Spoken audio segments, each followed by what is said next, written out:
Renungan harian ini diadaptasi dari buku renungan harian Star Bina Warga GKI. Halo adik-adik, bertemu lagi dengan Bang Jaka di sini.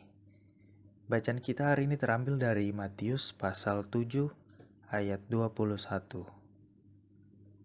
Bukan setiap orang yang berseru kepadaku, Tuhan, Tuhan, akan masuk ke dalam kerajaan surga, melainkan dia yang melakukan kehendak Bapakku yang di surga. Adik-adik, ada sebuah cerita pada 30 September 2018 yang lalu telah terjadi peristiwa yang mengharukan di balik gempa dan tsunami yang melanda Palu dan sekitarnya di Sulawesi Tengah.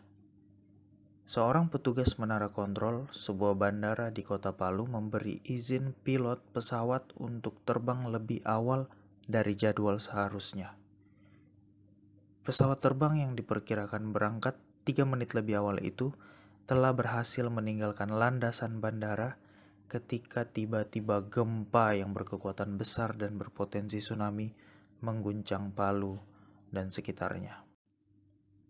Petugas menara kontrol bandara itu bernama Antonius Gunawan Agung atau yang biasa dipanggil Agung. Teman-teman Agung udah berusaha nih untuk memperingatkannya untuk segera berlari menyelamatkan diri dari gempa. Akan tetapi, Agung lebih memilih untuk menyelesaikan tugasnya mengudarakan pesawat yang saat itu baru tinggal landas. Tidak lama setelah pesawat berhasil terbang sempurna, menara kontrol pun roboh. Terlambat bagi Agung untuk menyelamatkan dirinya. Namun, dia berhasil menyelamatkan seisi pesawat. Nah, adik-adik, apa kehendak Tuhan yang berhasil Agung lakukan dalam cerita ini? Rela berkorban. Agung mau rela berkorban demi kehendak Tuhan. Saat menara pengawas mulai berguncang, orang-orang di sekitar Agung menyelamatkan diri. Tapi dia tetap mengawasi untuk memastikan pesawat benar-benar lepas landas dengan sempurna.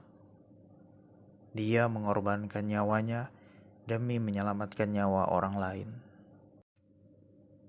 Pengorbanannya menjadi ibadahnya yang sejati. Adik-adik, rela berkorban tidak harus sampai mengorbankan nyawa. Kita bisa menunjukkan kepedulian kepada sesama dalam hidup dimulai dari hal-hal kecil di sekitar kita, seperti tidak bersikap egois atau sikap mau menang sendiri. Bersikap sabar ketika menghadapi masalah, ketika menghadapi teman, menghadapi apapun itu. Kita sabar dan kita serahkan semua kepada Tuhan. Menggunakan waktu sebaik-baiknya untuk belajar, ketimbang menonton TV atau bermain games. Ada juga kita bisa membantu orang tua mengerjakan pekerjaan rumah dan lain sebagainya. Untuk semakin tahu apa kehendak Tuhan bagi kita harus rajin membaca Alkitab. Kita harus penuhi pikiran kita dengan firman Tuhan. Bersungguh-sungguh ketika berdoa kepada Tuhan, sehingga kita tahu bahwa kita berkenan kepada kehendak Tuhan. Sekarang mari kita berdoa adik-adik. Bapa di surga, ajarlah kami untuk rela berkorban demi kehendak Tuhan dalam hidup kami. Mulai dari hal kecil yang seringkali terlewatkan dari perhatian kami. Dalam nama Tuhan Yesus, amin.